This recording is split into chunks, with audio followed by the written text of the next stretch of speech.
Alright, what is up everybody? Welcome back to my video. Today we're going to talk about a leveling build for Diablo 4 Season 2. This is going to be the Double Swing for Barbarian. And we're going to start off with a lunging strike and put point into bleeding because that's overall early on are very powerful on mobs. So that's going to help up clearing, especially on bosses, and 20% is quite a lot.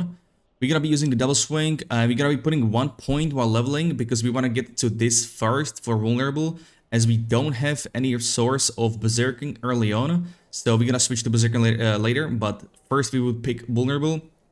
I'm just showing right now level 50 build. Well, more like level 100, but it's more like the level 50 because skill points stop at level 50 and then we get Paragon points from 50 to level 100. But as our third skill, this one is up to. I'll probably go with the Groundstone 1 point here and max it out for Fury for generation, because you will just engage in fight, use ground stomp. You will most likely just knock down mobs on the ground because the lucky hit of this skill, as you can see, 33% is for the stun itself. So it doesn't always stun like the tooltip says. And thanks to the knockdown, we do have a full refund, Fury refund on this skill. As you can see, damaging a stunned or knocked down enemy, which is this ground stomp, you get 25 Fury back, and our skill is 25 Fury. So this is a free skill. You will just, press ground stomp and spam your life away with double swing. Next up, we have a rallying cry to help with that razor generation, but also give us a movement speed. And we will also be immune to CC thanks to Unstoppable, very powerful skill. And here, we can pick from 2 early on. If you don't struggle with resource, which you probably wouldn't with Ground Stomp and the Double Swing, you could go with Max 45. This is changing to Max, 45 scaling from Max HP, as you can see here. And we have some more next up, which is Warcry. Now, you can choose from 2 skills, either Warcry, if you're not struggling with survivability and you just want more damage, you'll go with Warcry. If you have a challenging content, you go with Challenging Shout for more tankiness, pretty much. With max HP, and then you would take this one for more Fury. But you might be able to just stack, like putting points in the shout itself. But I like Warcry because it's changing, the 45 is changing to max HP. This used to be a base HP, as you can see here in the changes patch notes. Rallying Cry and Warcry, amount changed from being based on base life to maximum life. This is a great change for Barbarian. Really surprised and pleasant what they did to Barbarian. So this is gonna be our next skill. The passive, right after it, I would pick with a moment. I would go with movement speed to be faster from pack to pack and just be faster while leveling. Next up, we have Steel Grasp, which is our berserking proc over here. So after we get Steel Grasp, you could go with the berserking here for double swing, or you can keep vulnerable, because this does apply vulnerable, but it's 3 seconds cooldown. I believe we have 3 charges or 2 charges. So it's not that bad. You could probably go with berserking.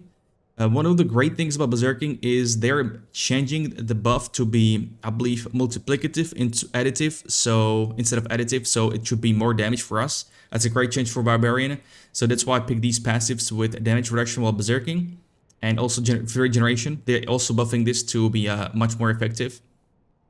So I'll probably be going with berserking here for a double swing, so we can have these buffs non-stop. Because basically berserking at this point with these passives is gonna give us like 4 buffs, if you will. It gives us movement speed, it gives us damage reduction, and it will give us like more Fury generation, which is like, it's amazing. So I'll probably go with that.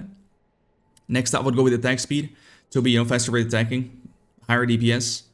And another one after that, I will go with some sustain, which is spending after spending Fury, you will get HP for 9% of max life. And with this, we have a great passive that's getting also buffed to 18%. It used to be 15%, but 3% does a lot. If you get gear, it does a lot. If you get HP on pieces, then we're gonna go with this one. Also, this one goes well with the 45 from Warcry. You can go with the Rallying Cry 45 as well if you want to. I would then probably pick. So you have two choices here. You could go with Unconstrained should be unlocked by now, so we're gonna go with that. Again, it's gonna be multiplicative, not additive. So this is gonna be much. I believe this tooltip is kind of like wrong because I believe it does 60% damage. I'll show in game. After the latest buff to Unconstrained. Next up, we got Either Pit Fighter with No Mercy. This is increasing our crit chance to stunned mobs, which we have Ground Stomp. By this time, we would probably be running a Berserk Ripping aspect and also Anemia aspect, which I will show you. It's also in this. I will have this link in the comment section, in the pinned comment section. so don't worry. So with Berserk Ripping, this is dealing bleeding with active Berserk, which will have non-stop. And together with that is Anemia. You have a lucky hit. When you deal damage, you have a chance to stun a bleeding target. So some good stuff. Also, all these aspects are obtainable from Codex of Power, aka Dungeon. So we would go with this, and last but not least, the shout. You can choose from two ways, right? You can go either for this combo wombo, or you could go with better shouts, lasting longer. Both it goes for Cry and Rallying Cry, and then you can go for more sustain healing if you're stronger with that. But then again, here you have the damage reduction and dealing more damage. So it's really up to you these last couple of points.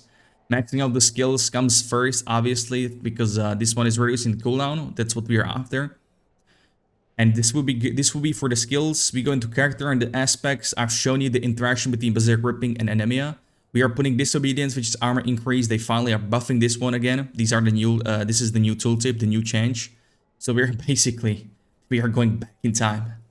We are going with Might for damage reduction for basic skills. The reason why I go with Lunging Strike is because of the mobility. That lunge forward is gonna cut some distance. It's gonna help a lot moving from pack to pack. On our two-handers, which makes the aspect 2 times stronger, 100% more effective. So we get Edgemaster dealing more damage based on the primary resource. We won't struggle at all with resource. We're gonna be always almost capped. And next we have Retribution. I'm gonna focus a lot on damage to stun enemies. I feel like that's gonna be good. Because, they changed the buckets, damage buckets, crit damage, and vulnerable, as you can see here. They're basically increasing, or changing the cap of crit strike to 50%, I believe. Anything after that is multiplicative, which means if you keep stacking crit damage, the crit damage will deal lower and lower damage the more you stack it. Same goes for vulnerability. So we might be doing some changes, both Paragon, but also gearing, itemization. So we'll see how that plays out. On our one-handers, we got Berserk Ripping, but Expectant. This is not too bad either. When you stand still. When you use basic skill, your next core skill will deal more damage. On our Amulet, which is 50% stronger than on normal piece, we are running at the basic skill, attack speed. This is just gonna help us get that initial fury, if you will. Or if you are struggling with survivability, you can totally put Disobedience on the Amulet and Rapid put on gloves, because that's where offensive aspect goes to. On the rank, we have Bold Chieftain. I'm not sure if this one will be still obtainable through Codex of Power from the first season, because in the first season, you were able to obtain this from the chapter in the season. So we'll see about that. On the ring, there is another aspect, Echoing of Fury. I couldn't choose it here, but Echoing Fury is another one I believe you can get from Codex of Power from the dungeon. So I would focus on that bad boy. When it comes to our new powers, Vampiric Powers, we have a couple of choices here. So this one allows us to be unstoppable. There is a couple of implicits on boots. Either you have extra charge for evade, or your evade cooldown gets decreased every time you hit a mob, which I think will be the best. So we can almost have this non-stop, but there is no inner cooldown. We could have this non-stop even, hit or use a skill evade, use a skill evade. And with that, we want to stack up attack speed, which you will see later on. Next up, we got the Vampiric Curse on the enemy, where I think we're going to need this. It's a lucky hit. So, double swing lucky hit ain't the highest, but I believe it hits from each weapon. So it's doubled to what the tooltip says. Let me take a look. When we tested it in the first season and before that, yeah. We'll see if it still works like that, but it should be higher. So this is that one. It's gonna, deal more damage. I'm pretty curious how this is gonna work, because 100% increased damage is quite a lot. But also, we'll see how often we will be able to proc this bad boy. Then we got Sanguine Brace, which is gonna help us get that to 45 up. And thanks to this, finally, we can skip Warbringer Board, because Warbringer Board is only good for Hota builds because of the maximum fear increase.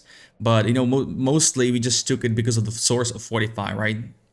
And that was a lot of spending points in Paragon. So thanks to that, we're going to save a lot of points. I love this change. And also increase crit chance. Amazing stuff. Prey on the Weak. We deal more damage to vulnerable enemies. And with this, once again, it's kind of like personal preference here. We're choosing between Berserkings versus vulnerable when it comes to double swing. So I would recommend test out both, what you like. Because with Steel Grasp, maybe vulnerable will be enough with just this skill, or Berserking, vice versa. You'll see. I will see as well. I'm gonna test it out and see how it goes. And last one, we have Hemomancy. Your attacks deal 80% of your max HP. You see my reason why we stack max HP, not only for 45, but also because of the Vampiric Power. You will deal physical damage to nearby enemies. This can only occur once every 4 seconds, and you will get healed from that. This is also like, we will have 3 ways of healing from max HP. I feel like sustain for Barbarian is gonna be through the roof with this. So I'm pretty curious. I would probably go with this as a first power, because it's pretty cheap, as it's a minor. You know, it's a minor, it requires 3 of these sigils.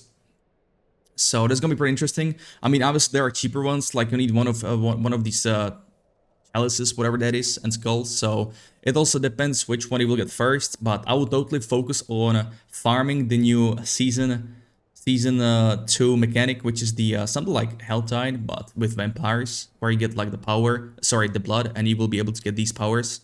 So I'll probably go for that one. It also, like I said, depends on the RNG. Now, last thing, we got Paragon here. This is what I went with. I really stacked up max HP as much as I could. I believe we got like 3 sources of max HP. So the first board, we go with Iron Glyph. By the way, all these glyphs are level 1. So it also depends, right? You might be lucky with getting certain glyphs. You might be very unlucky. Last season, I was super unlucky of getting glyphs. So it all depends. So this is more like an endgame thing, if you will. But these are our level 1s, because we'll see. It might be even easier to level them up, because they changed or they buffed the XP for glyph leveling. So this is the first board. I also put the required points here for the strength. But R, you know, it's a great thing. We get DR, we get increased damage while berserking, so it's gonna be huge. Finally, all the berserking will come in handy. Next board, we have a flawless technique. They buff these legendary nodes. That's what I love about this patch. Before, the legendary powers were kind of meh, like 1 or 2 were good, but they buffed them through the roof. I'll show what it does now. Do I have it here? Flawless technique right here. So the duration is increased to 4 seconds, and crit chance maximum is from 5 to 8%, which is good stuff. Something like the Vampiric Power. So this is our first legendary power we're gonna go for. I went with the left side here for cold resistance, but this will changed. They mentioned that the resistance perks or the passives nodes are gonna be changed, because they rework the resistances. I'll leave the patch notes in the right next to this build link, so you guys can take a look. So we go for the glyph. Our second glyph is gonna be Martial for those shouts, but mainly to buff the magic nodes. You might not be able to get the 40 strength right away, but you know, you will have this magic node activated right away. And it's mainly due to a crit damage from these nodes. Crit damage, but also damage reduction. So I value these perks the most. Even after the nerf, I believe this will be pretty strong. We'll see about that. I also picked the crit damage and physical damage over here. I know I'm missing 1 point here, but I kind of went mid-max route here. Also picked armor here, because if you have the requirements, it's 200 armor, which not many boards have that. Third board is going to be Blood Rage. I'll show you what it does. This is my favorite, right? So Blood Rage is additional functionality. Your damage dealt is increased by 25% multiplicatively of the total amount of your damage while berserking bonus. So if I'm not mistaken, it's something similar to the increased to the passive from Wrath of the Berserker. So we'll see how that plays out. And damage to bleeding enemies, you know, we have Berserk Ripping, that's our bleed. We have some more damage reduction from bleeding, so this is not too bad. And next up we have the Berserk Duration, that's what I went with. Because, you know, this is going to be fully Berserk build. And we get some more damage while Berserking, 20% if you meet the requirements. So that's why I also try to focus mostly on strength, passive strength nodes further. Our fourth board is going to be a Carnage, another legendary that was buffed. Is it 8%? I think this one is updated even. Yeah, okay, never mind. So it went from 8% to 16. They just doubled it. 100% in buff right there to the legendary power. That is crazy. And yeah, attack speed is gonna play a huge role. I know 100% is attack speed cap, or was, but there are certain things that went over the cap, like the oh my god, I forgot the aspect. It was an aspect that drops randomly from mobs. It's not a certain drop from dungeons. That one went over the cap. I believe Rapture attack speed went over the cap. That's why I was really liking that one. I will be doing a second build for Upheaval, and I'll be using the Rapture for the increased attack speed, because Upheaval is slow animation and we need all the attack speed in the world for that skill. But this is our next legendary node. I went with some more damage to elites, but also while berserking. We have, and almost last glyph, we have ambidextrous, bonus to magic nodes, and some damage with one-handed weapons. So magic nodes, you know, we have some damage while berserking. Once you have level 15 plus glyph, it will increase by 1 radius, so it's gonna reach all the way here. But also we get some more damage reduction from close enemies. The way how DR work, damage reduction, you wanted to stack not as many as possible, but they wanted to focus on certain ones, like let's say 3 type of DRs, all DR from close, and let's say DR while berserking or fortified. You might focus on those. You know, you didn't want to have as many buckets as possible. We'll see if that's still the same because they reworked armor and resistances. I picked up some cold resistance, and I believe we have 2 resistances. No, we don't. I'll show later. I believe. And this is max HP. I believe that's right here. So we have two spots with cold resistance, which means we, if it's not changed, that is. So we could probably, like, you know, ignore this on items. We'll see if that's gonna be enough. But the resistance is gonna play a huge role since they fixed them. And our last board is going to be Decimator. We are not picking legendary power here. We don't really care. This one is not that crazy, but we'll see. I went for vulnerable and armor, amazing node. You know, best of both worlds, I would say. We have some more max HP over here. And our last glyph is going to be exploit for vulnerable. Not sure if this one is going to be worth after the nerf to vulnerable. We'll see. We might put something else. I'm a huge fan of a new glyph. And finally, some of you remember me from doing a build for double swing with Dust Devils. And they added a glyph. And I believe this glyph will go absolutely crazy with Dust Devils. I'm gonna find the best board for strength. I'm gonna max this out. I'm gonna go hard with Dust Devils and just go crazy. I believe this is gonna be great. So we'll see. By this time, you're gonna be like almost endgame, farming those bosses. So this could be pretty good.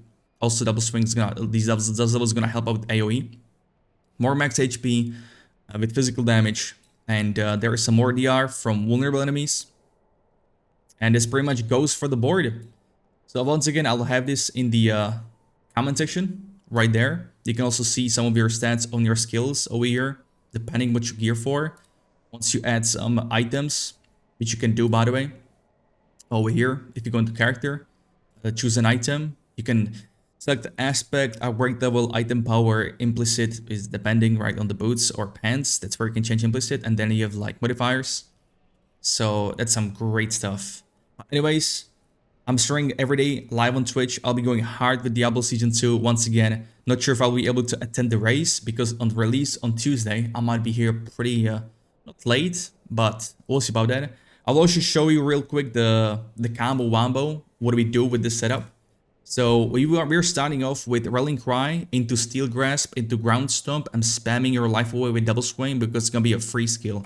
So like this, Ground Stomp, and you would just Double Swing away. And I think everything dies. But also, I mean, sorry, I forgot. War Cry for the damage buff. And I'm pretty excited. I'm a really big fan of this build, especially after the Berserking change. It was my main goal since the start of D4, focus on the Berserking builds, but Berserking was not always the strongest. But now that they made it this change to the damage, they increased the passes of Berserker. It's right here. Yeah, excited. But anyways, thank you all for watching. Y'all have a good one. Hopefully I will see you on the stream. Leave a comment if you have any questions. You can hit me up on Discord as well. And until then, have a good one. Good luck to your start. And expect a second build for Barbarian, which is going to be available. Alright, take it easy. Have a good one. Peace.